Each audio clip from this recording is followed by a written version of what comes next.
Hello friends, welcome back to my channel advance English 101। Friends, आज के इस video में सबसे पहला जो हम लोग स्ट्रक्चर सीखेंगे वो बोलना सीखेंगे। जब भी बोलना हो, आगे चलकर यह लड़का देश का भविष्य बनेगा, आगे चलकर तुम पुलिस इंस्पेक्टर बन सकते हो, आगे चलकर कुछ भी होने या बनने की बात को कहना हो, तब हम लोग इसका यूज़ करेंगे।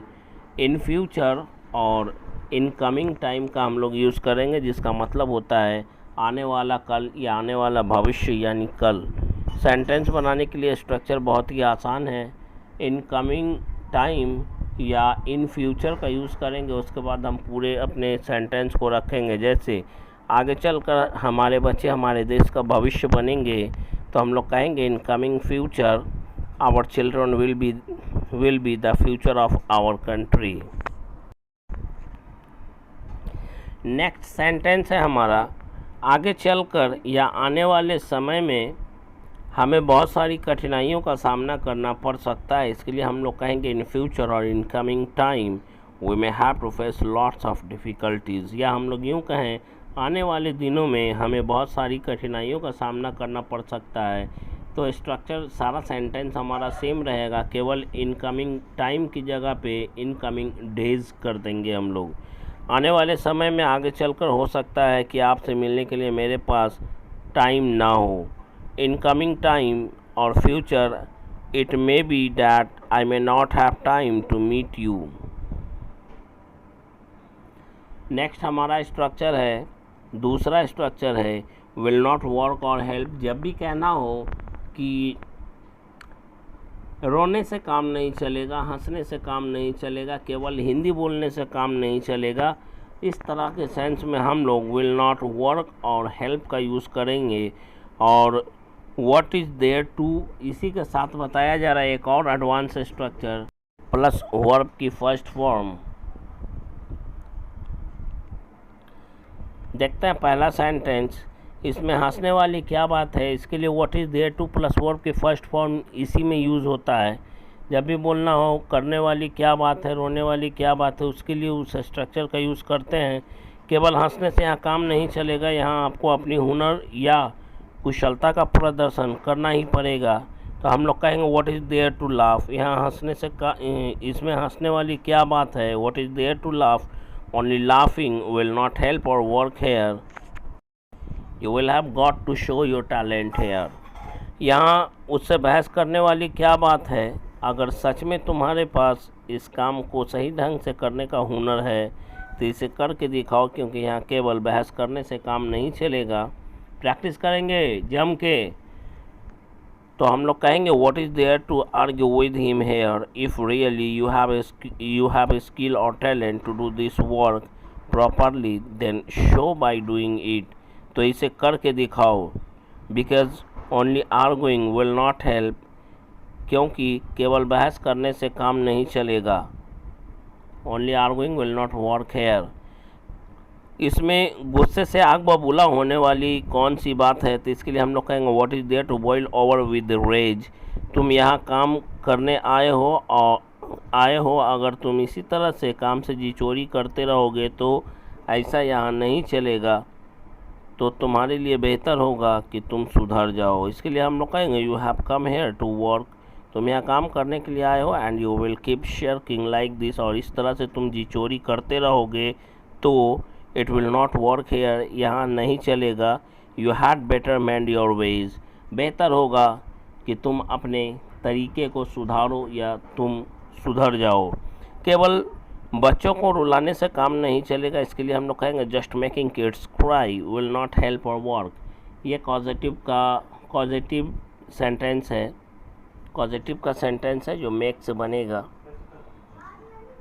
केवल लिखाई से काम नहीं चलेगा। अगर सच में आप धाराप्रवाह अंग्रेजी बोलना सीखना चाहते हैं तो आपको प्रैक्टिस करना पड़ेगा। Only writing will not help or work. If you really want to speak English fluently you will have to practice.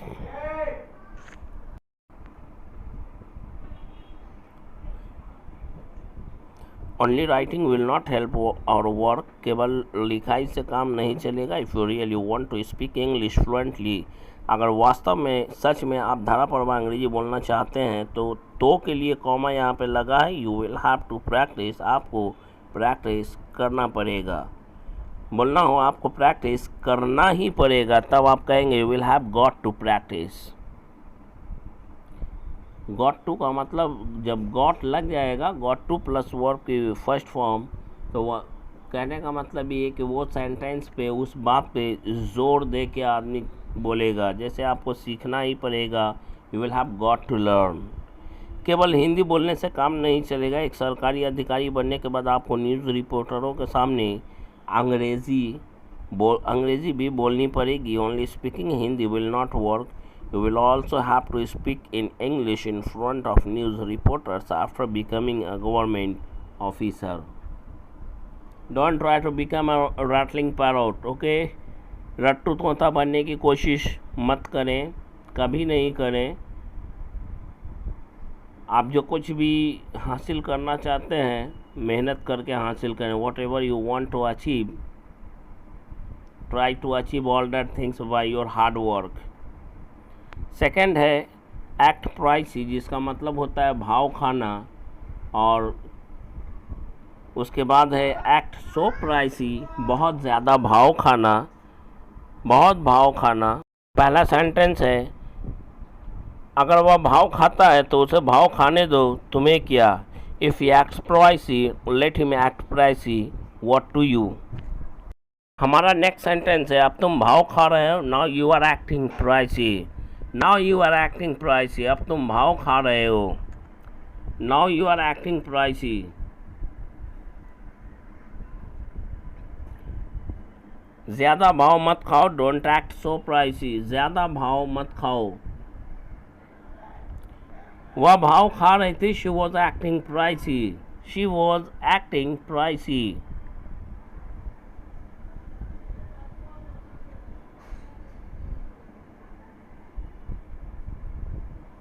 तुम इतना भाव क्यों खा रही हो, why are you acting so pricey, why are you acting so pricey. वह इतना भाव क्यों खा रही थी, मैं नहीं जानता, why was she acting so pricey, I don't know. अगर ऐसा बोलना हो तो आप कहेंगे, ये मैं अलग से बता रहा हूँ, इतना भाव खाना तुम्हारे लिए अच्छा नहीं है, acting so pricey is not good for you. अगर बोलना है इतना भाव खाना तुम्हारी सेहत के लिए अच्छा नहीं है, acting so pricey is not good for your health. ये मैं बता रहा हूँ अपनी ओर से। अब तुम भाव खा रहे हो, इसके लिए हम लोग कहेंगे now you are acting pricey. आजकल तुम बहुत भाव खाने लगी हो, लगा हो, लगता हो, उसके लिए हम लोग स्टार्ट प्लस वर्ब के आईएनजी फॉर्म का यूज़ करते हैं, या बिगिन प्लस वर्ब, बिगिन उसके बाद टू प्लस वर्ब के फर्स्ट फॉर्म का यूज़ करते हैं। ध्यान रखेंगे स्ट्रक्चर को। तुम्हें अब ज़्यादा भाव खाने की ज़रूरत नहीं है, now you don't need to act so pricey. अब तुम ज़्यादा भाव खाने लगे हो, now you have started acting so pricey, अब तुम बहुत भाव खाने लगे हो। नंबर 3 पर है वेल इनफ, जिसका मतलब होता है काफ़ी अच्छा। तुम काफ़ी अच्छा बोलने लगे हो, तुम काफ़ी अच्छा लिखने लगे हो, तुम काफ़ी अच्छा इंग्लिश बोलने लगे हो। इस तरह के सेंटेंस को बोलने के लिए हम लोग इसका यूज़ करते हैं सेंटेंस के लास्ट में। सबसे पहले हम लोग अपनी पहले सेंटेंस को बोलेंगे, उसके बाद वेल इनफ को बोलेंगे। वह काफ़ी अच्छी इंग्लिश बोल लेता है, he speaks English well enough. काफ़ी कोशिशों के बाद अब तुम भी अच्छी इंग्लिश बोलने लगे हो, after great efforts now you have started speaking English well enough. After great efforts now you have started speaking English well enough. Fluency बनाना है तो आपको प्रैक्टिस करना पड़ेगा। रमेश अब काफ़ी अच्छा क्रिकेट खेल लेता है, now Ramesh pledge cricket well enough. Now Ramesh pledge cricket well enough.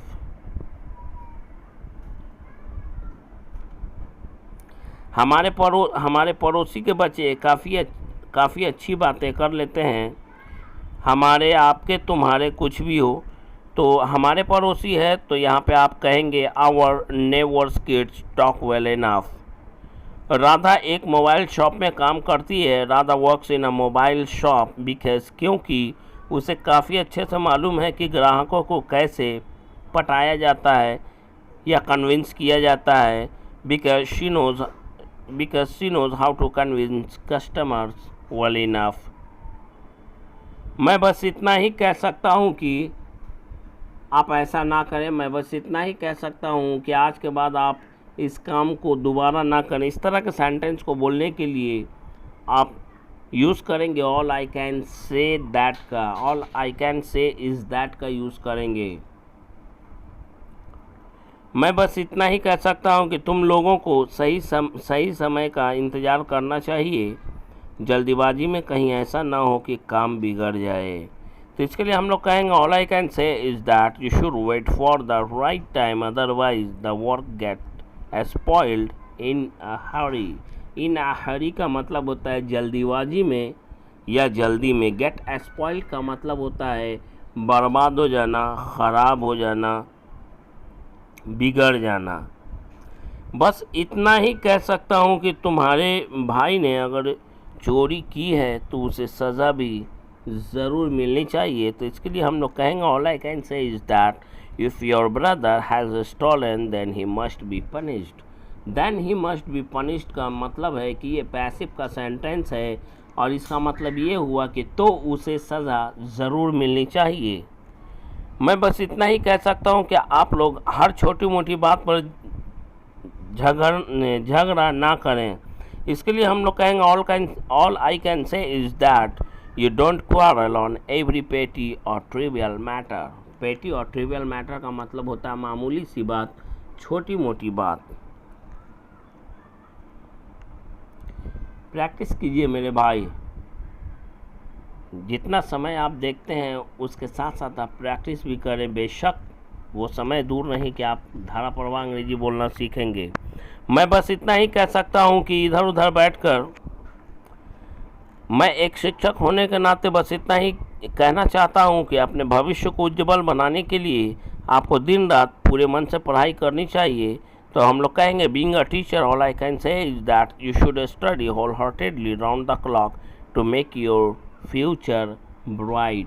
To make your future bright का मतलब होता है अपने भविष्य को उज्जवल करने के लिए, बनाने के लिए। बीइंग अ टीचर का मतलब हो गया एक शिक्षक होने के नाते। All I can say is that मैं बस इतना ही कहना चाहता हूँ कि ये जगह भी कोई जगह है, ये भी एक इम्पॉर्टेंट स्ट्रक्चर्स में से एक है। ये पानी भी कोई पानी है, ये खाना भी कोई खाना है, ये घर भी कोई घर है। इस तरह के सेंटेंस को बोलने के लिए हम लोग इस स्ट्रक्चर का यूज़ करते हैं। और पहला सेंटेंस है ये जगह भी कोई जगह है। This place is not a place at all. This place is not a place at all. यह जगह भी कोई जगह है, यह घर भी कोई घर है। This house is not a house at all. This house is not a house at all.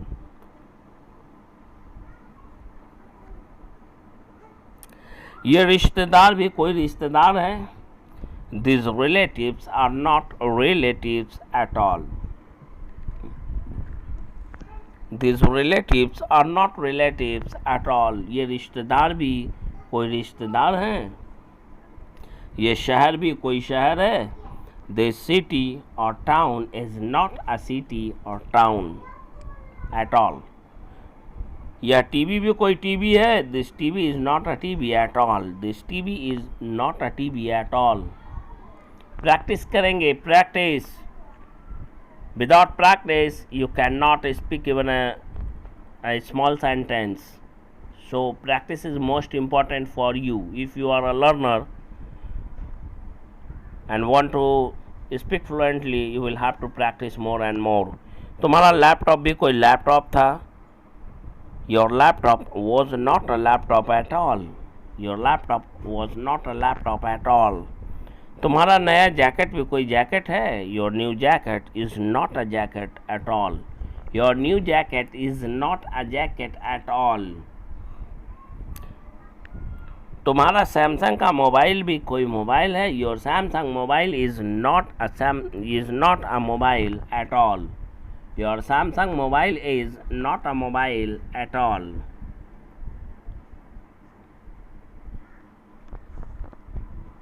Next है हमारा इवन इफ। जब भी बोलना हो भले ही तुम मुझे भूल जाओ मैं तो तुम्हें याद करता रहूँगा, भले ही तुम जाओ ना जाओ मैं तो जाऊँगा, भले ही तुम रो या हंसो ये काम तो तुम्हें करना ही पड़ेगा। उस सेंस में उस सेंटेंस को बनाने के लिए हम लोग गिवन इफ़ का यूज़ करते हैं। जैसे देखते हैं पहला सेंटेंस, भले ही तुम मुझे भूल जाओ पर मैं तो तुम्हें याद करता रहूँगा। Even if you forget me I will be remembering you. या फिर आप यूँ कहें, even if you forget me I will keep remembering you. ये एडवांस स्ट्रक्चर है, I will keep remembering you. Will be की जगह पे कीप का यूज़ करेंगे, वर्ब के आईएनजी फॉर्म का यूज़ करेंगे। भले ही कोई उसके अंतिम यात्रा में जाए ना जाए मैं तो ज़रूर जाऊँगा। नो मैटर इफ़ या even if no one attends his last journey I will certainly go because मैं ज़रूर जाऊँगा क्योंकि आई नो दैट मैं जानता हूँ कि everyone has to die. सभी को हर एक को मरना है। वन डे और द अदर, एक ना एक दिन। वन डे और द अदर का मतलब होता है एक ना एक दिन। मैं तो तुम्हारे बारे में सोचता रहूँगा भले ही तुम मेरे बारे में कुछ ना सोचो। I will keep thinking about you even if you don't think about me. I will keep thinking about you even if you don't think about me. भले ही तुम मुझसे झूठ बोलो, सच क्या है मैं भी जानता हूँ। Even if you tell a lie to me, I too मतलब मैं भी, I know what the truth is. सच्चाई क्या है मैं भी जानता हूँ। भले ही तुम मुझे पसंद करो या ना करो लेकिन तुम ही मेरी पहली और आखिरी पसंद रही हो। ना तुमसे पहले कोई मेरी ज़िंदगी में थी और ना तुम्हारे बाद कोई होगा। ये सेंटेंस बहुत टफ ज़रूर है। नेक्स्ट हमारा स्ट्रक्चर होगा वेदर और नॉट। इसका यूज़ तब करते हैं जब हमें बोलना हो आप पढ़ें या ना पढ़ें उससे मुझे क्या। वह पढ़े ना पढ़े मुझे उससे क्या। वह हंसे या रोए उससे मुझे क्या। तुम खाओ या ना खाओ मुझे क्या। इस तरह के सेंटेंस को बोलने के लिए वेदर और नॉट का यूज़ करते हैं। जैसे कि तुम उसके घर उससे मिलने जाओ या ना जाओ मैं तो जाऊंगा ही। Whether you go to his house to meet him or not I will certainly go, I will surely go. वह पढ़े या ना पढ़े उससे मुझे क्या। What does it matter to me whether he studies or not? या फिर यूँ कह सकते हैं whether he studies or not, what to me उससे मुझे क्या। What to me उससे मुझे क्या। चाहे तुम उसके डर से कहीं भी चले जाओ लेकिन वह तुम्हारे साथ, तुम्हारी परछाई की तरह तुम्हारे साथ रहेगा। Whether you go anywhere for fear of him but he will be with you like shadow. He will be with you like shadow.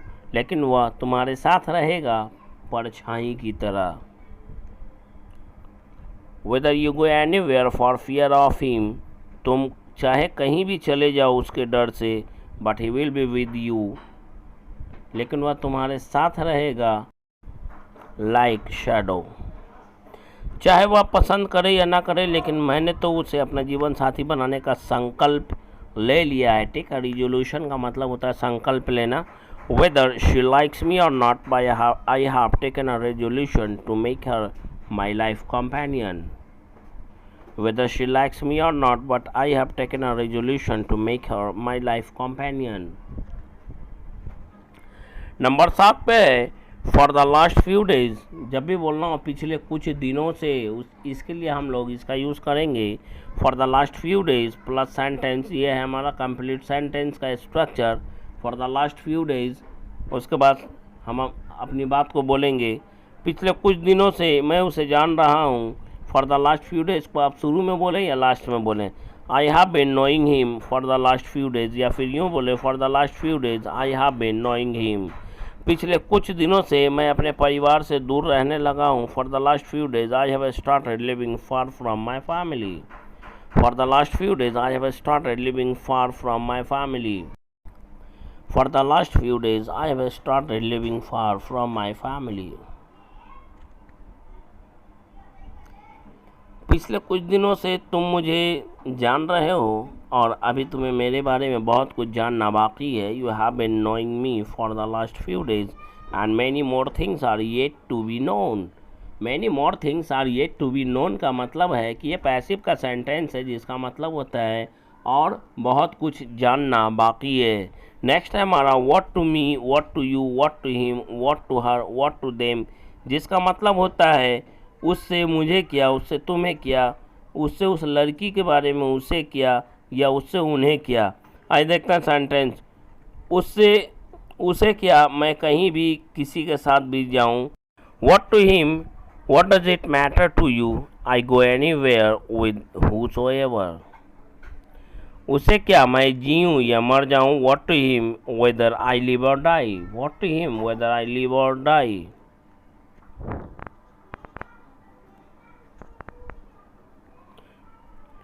उसे क्या, मैं तुम्हारे साथ चाहे डांस करूं या गाना गाऊं। What to him whether I dance or sing a song with you, what to him whether I dance or sing a song with you.